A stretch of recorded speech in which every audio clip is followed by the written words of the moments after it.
Good afternoon and happy holidays. Let me just get these lights and things together. I'm excited to be with you all this afternoon. Here to answer your questions. This is absolutely a Q&A session. Let's see. There we go. Q&A session.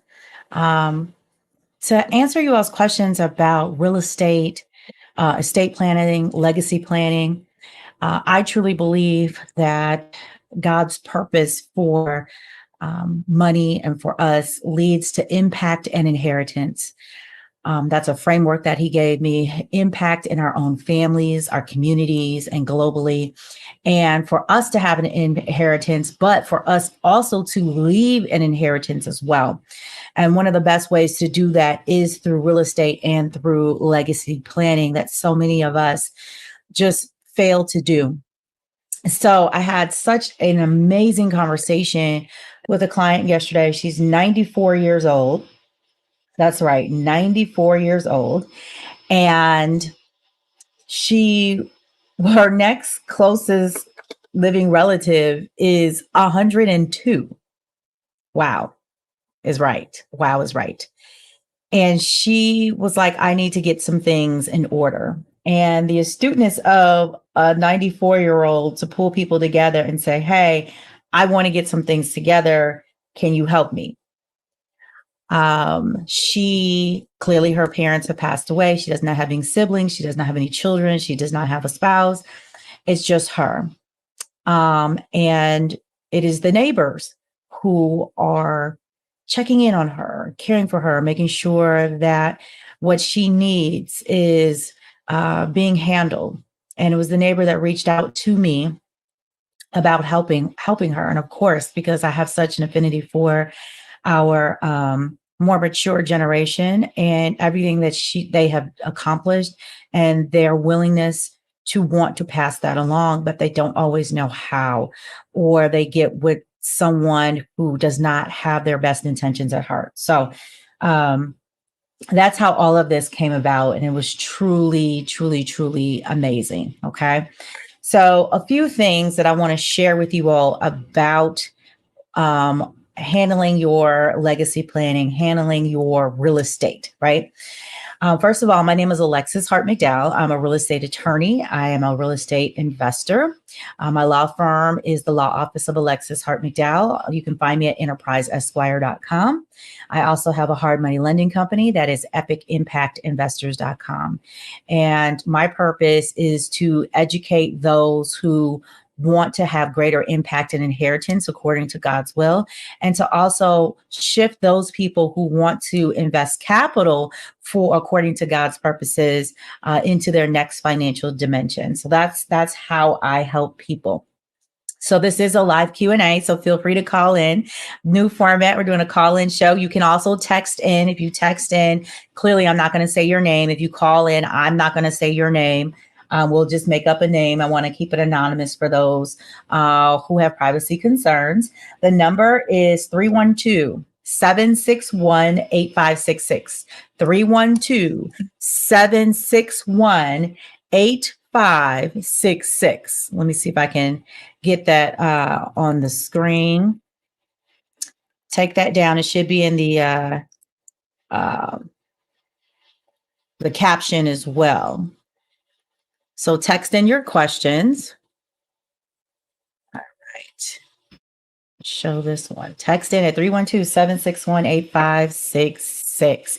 All right. So a couple of things. I have consultations all the time. It's $40. You can schedule it at enterpriseesquire.com/calendar. And I basically teach people the strategy and walk them through the steps that they need to do for their particular situations. Now, I'm going to cast a general situation right now, as this is the majority of people.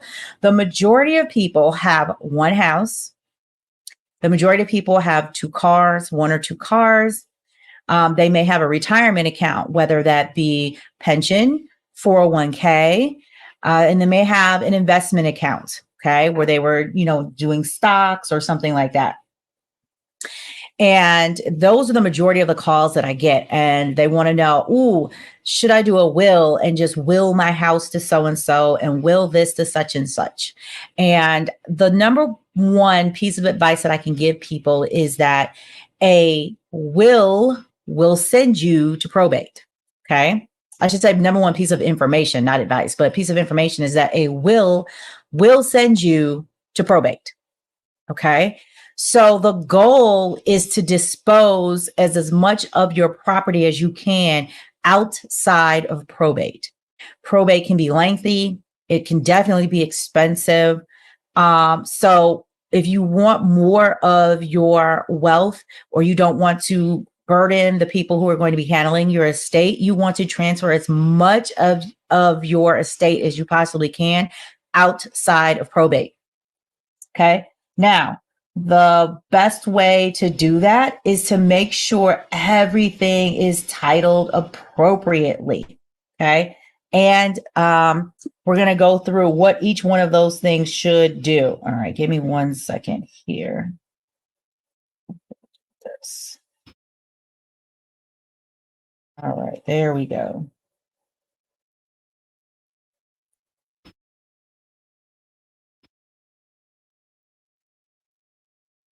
Okay. All right. The Facebook one was private, so I had to unprivate that one. All right. Give me 1 more second here. Make sure that this one is not private. All right. All right, we're good. All right. So, number one piece of advice that piece of information I give is that a will send you to probate. So let's start with the accounts, right? People have bank accounts, and we're just talking about regular bank accounts, checking accounts, savings account. You want to make sure that you have a payable on death order on your account. You go to the bank, you say, hey, what procedures do you have when someone passes away so that other people can have access to their account, so that they can have access to the money to pay your funeral expenses, to pay your bills in maybe wintertime, maybe your heat still needs to be paid before they put your house on the market, whatever the situation is, right? You want to make sure that you get a POD, payable on death, from the bank, and you fill in the person's name who should have access to your accounts upon your death. Now, in addition to that, you also need to have a conversation with the bank about what does their whole procedure entail, right? Is someone going to have to go to probate? Do they just need a notarized letter? Do they need to come in, give their driver's license? What do they need to do to make it the easiest transition possible? What needs to happen to make it the easiest transition possible? So you need to ask the bank about the full length of their procedures. Tell the bank, hey, I've passed away. There's a POD. What does this person have to do? Is there a document indicating next steps? Do they need to call? Do they have to be vet? What is the procedure? Because every bank is different. So in the instance of, I shared with you all at the beginning that my client is 94. Well, she had accounts at 3 different banks, being the good community minded person that she is, right? Well, at 94, you have absolutely contributed and given to the community to such great lengths. It's incredible, right?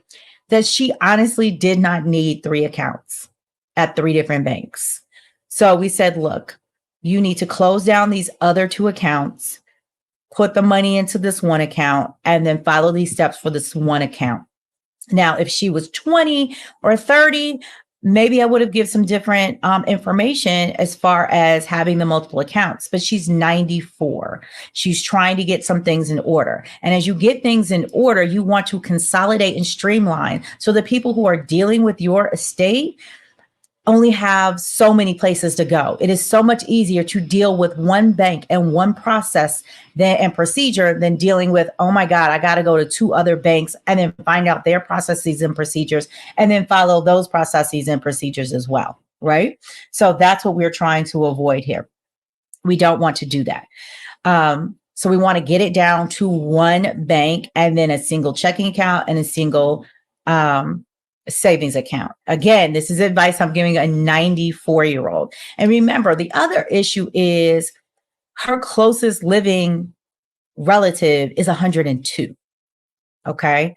It's the neighbors who are caring for her and lifelong family friends. And entities and companies will shut them down if their names aren't on things because they're not family members, right?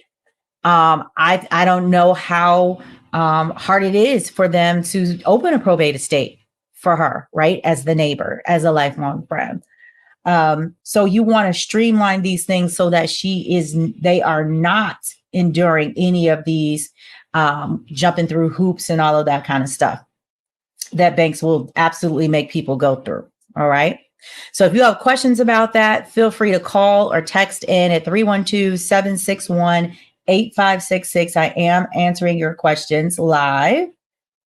So please go ahead and text in your questions. Now, that's what I always said. We need to consolidate these accounts and put a POD, a payable on death, on your account so that they have access upon your death. We talked about power of attorney, you all, and a couple of types of power of attorney. We talked about general power of attorney, which is also known as like the financial power of attorney. And that gives someone access to make decisions on your behalf, access to your accounts, allows them to manage things when you are incapacitated, okay, but still alive. Power of attorneys expire upon death. So if you think, oh, I gave them a power of attorney, they'll be able to access everything when I die, that is the complete wrong perception and concept of a power of attorney. Power of attorney is only valid while you're alive. You can be incapacitated, meaning alive, but maybe you're currently not unable to make decisions for yourself, right? That's incapacitated. Then they can step in as power of attorney and make those decisions on your behalf, right? But you're still alive. You have a power of attorney for healthcare. Now, power of attorney for healthcare gives them the right to make healthcare decisions for you when you are unable to do so. And akin to that, which we did talk about as well, is her healthcare directive. At 94 years old, I had to sit there and ask her, how would you like to be treated if they need to resuscitate you? And these are very compassionate and gentle conversations that we have to have with people. How do you want to be treated if they need to resuscitate you, right? She's 94. She had the most thought out answer. She said, I live independently now, which she does. If that is taken away from me, then I'd like to see Jesus. And I thought that was such a well thought out answer because she lived, like I said, no husband, no siblings, no children. Next closest relative is 102, lives in a completely different state. She's very much independent, sharp mind. If that is taken away from her, she does not want to live. She does not want to be resuscitated. Okay. She does not want any life prolonging means if her independence is going to be pulled into question, right? Because now live-in care, there's technically no close relatives, drug relatives, there's nothing there, support system for her. So she said, I'd like to just go ahead and meet Jesus if that is taken. And I thought that was such a thoughtful answer. That was such an incredible way to view things at her age. So we went through that. We went through power of attorney for healthcare. We went through her healthcare directive. We went through the power of attorney financial, and she decided on which person she wanted to have that. The person was there. We had a great conversation. So that they knew that they were being chosen. You don't want that to be a surprise to someone when you pass. So that person was there, and they were able to ask questions and get more information to make sure that her wishes were carried out the way that she had envisioned, right? Another thing that we talked about was her house, right? She's got a beautiful home. And she said, I want them to sell my house and donate the money to the United Negro College Fund. That was so moving to me because this woman um, clearly loves her community. She loves Black people. She loves her community. She loves giving back and helping the community be the best that it can be, right? So she wants her house sold and donated, the proceeds donated to the United Negro College Fund. Now we have to talk about the best way to go about doing that so those wishes are fulfilled and not tied up in probate court, right? So one thing that we have to do is we talked about we're going to need to put her house in trust. Currently, this is her childhood home. It's not even in her name. It's in her father's name, who had passed away. If she's 94, clearly he passed away a few decades ago, right? And so we have to get it out of his name into her name and get it into a trust so that the trustee of the trust, who she has chosen, does not have any issues selling the property because he's not a family member. He's not next to kin. They're trying to stay out of probate. So you don't want letters of administration so that he's authorized. They're trying to avoid all of that. If he's a trustee, he can sell the property upon her passing and do with the proceeds as she has instructed. So we'll be working on that. That's another thing that people really need to consider as well, is how to best dispose of their property. And putting it in trust, like I said, because there is no family, she doesn't have any children. If she had children and she wanted her house to go to children, I would be giving some different information for her. But she wants it to go to this family friend. She's known them since he was a child, and he's going to take care of that for her. Okay, so we have to put the house in trust. The next thing, we talked about if she had any brokerage accounts. Those of you all who have brokerage accounts, investment accounts, you want to make sure that you have a beneficiary on those accounts. Those can be transferred outside of probate. It's going to go to whoever you list as the beneficiary. Okay. So absolutely do that. Investment accounts operate the same way. Make sure that you have a beneficiary, and those entities will absolutely issue the funds to the beneficiary outside of probate. Next, we talked about her car. She is not driven probably in the last 10 to 12 years, but she has a car. I recommended that they go ahead and sell that car and just take the proceeds from the sale for her to use, right? She may have a light bill, electric bill, gas bill, whatever it is. Go ahead and pay that. Or if it's enough, I did not ask about the type of car or anything. Go ahead and put the proceeds in a savings account, right?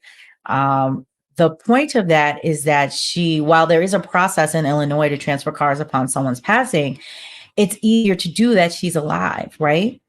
They can sell the car. She knows what's going on. She can sign off. We have to find the title. Clearly, she owns the car. And she can sign the documents right now, and it could be transferred while she's alive and she knows what's going on. And again, less things on the to-do list of the people who will not only be grieving you in your loss, but trying to manage and sort through your estate as well. Okay. The next thing that we talked about is how you planned on paying for your burial, right? And she was such a lovely, lovely woman. She was so clear. She was so clear that I I want to be put in the ground. That's what she said. I want to be put in the ground.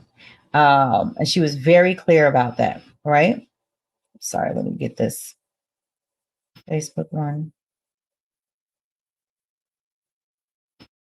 I want to be put in the ground. She was very clear. Use my money, put me in the ground. So she has a plot already. She has a burial plot already, apparently paid for. So I asked her, so do you have that paperwork? Because that's something that the executor of her estate is going to need, right? And as you can imagine, a 94-year-old has a lot of papers in a lot of different places. So it may take some time to find that. So I made the recommendation. She knew what cemetery it was at.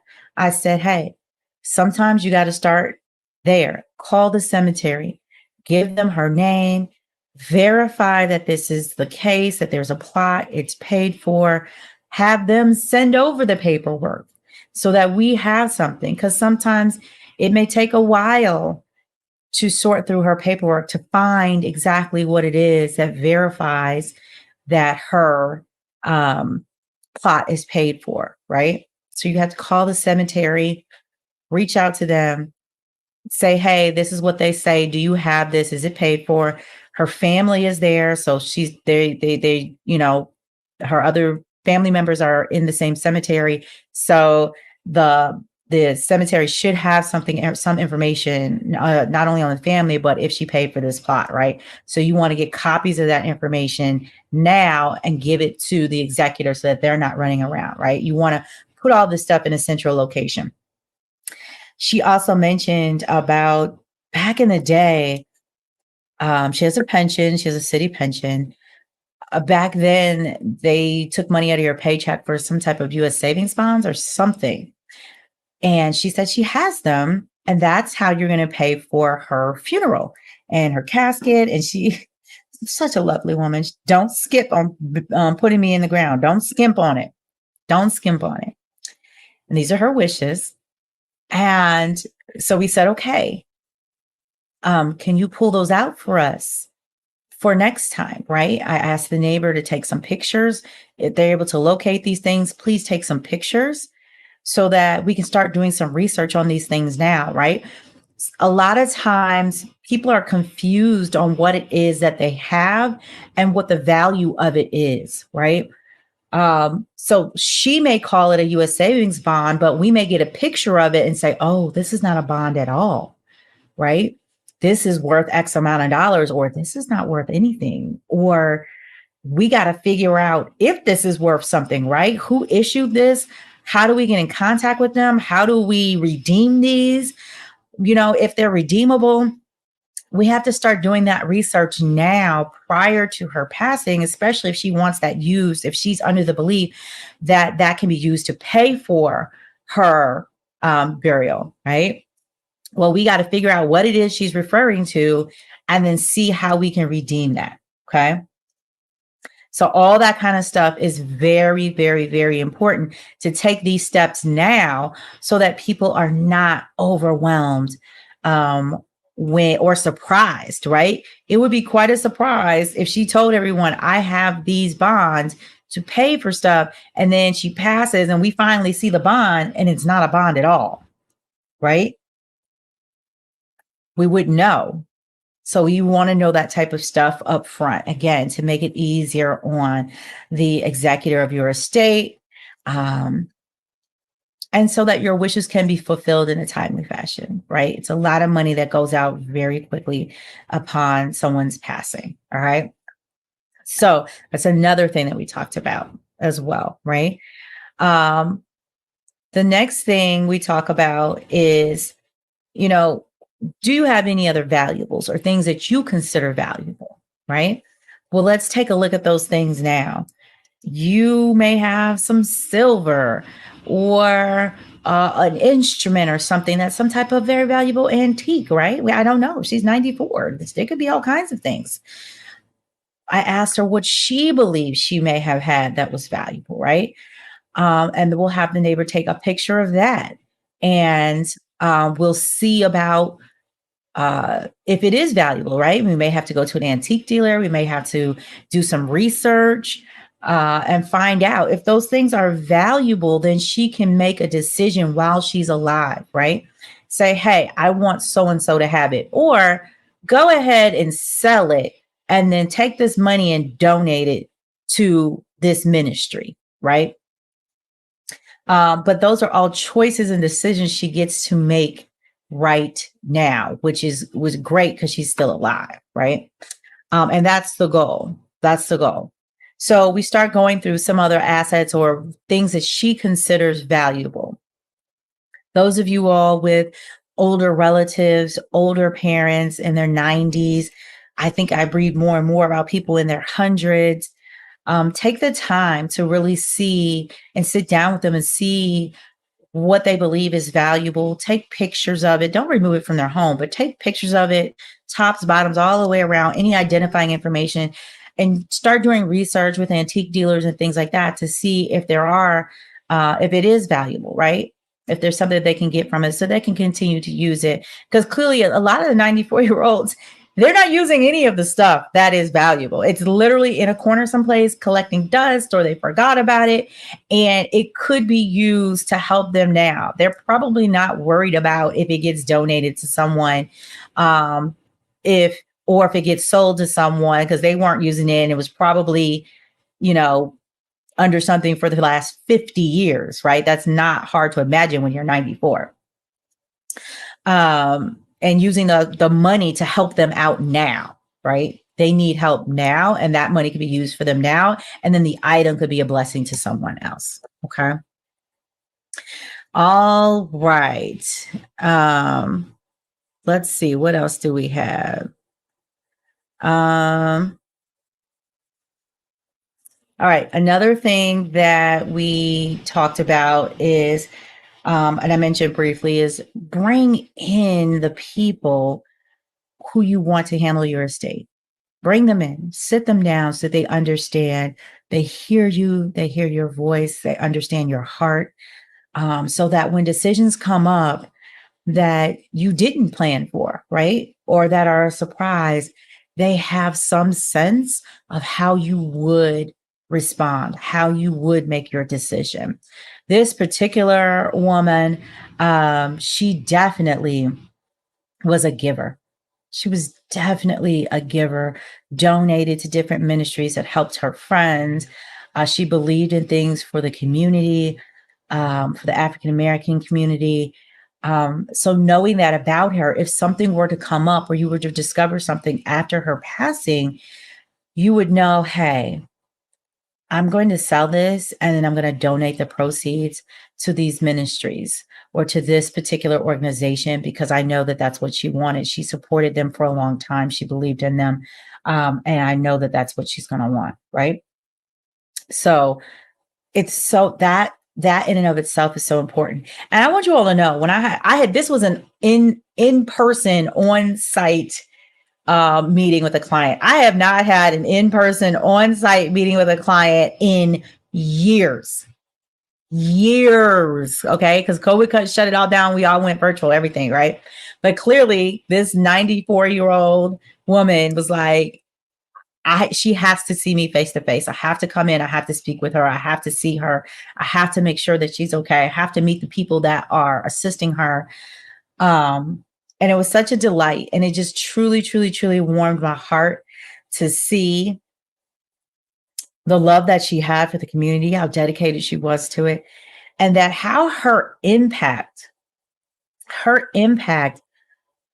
is ongoing right now because she gives so much, but it's also going to outlive her. That impact that she had, that she wants, is going to outlive her upon the sale of her home and donation to the United Negro College Fund, right?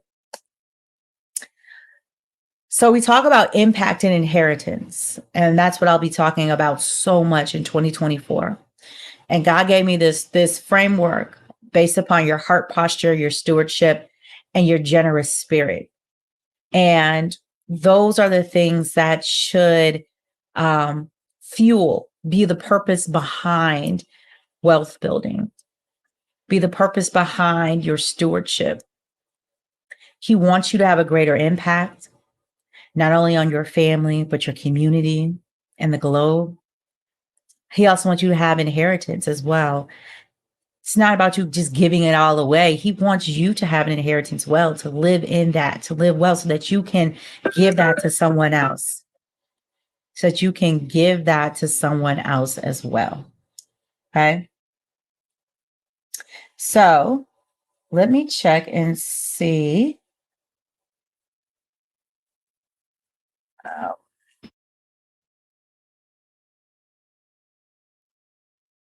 just wanted to make sure it was going out. All right. So you can text in at 312-761-8566 if you have any questions, or feel free to schedule a consultation with me at enterpriseesquire.com/calendar. We have a great conversation. I can go through some details with you specifically based upon your specific situation and questions. But I'm happy to do that as well. Okay. All right, you all. So just to recap, we talked about how to dispose of your bank accounts. We want to put a payable on death on them. And at 94, we want to consolidate.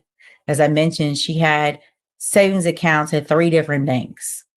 We want to go ahead and consolidate at 94 so that whoever's managing your estate has one bank, one policy and procedure to deal with. Okay. Because banks can get quite onerous in their dealings with people upon your passing, right?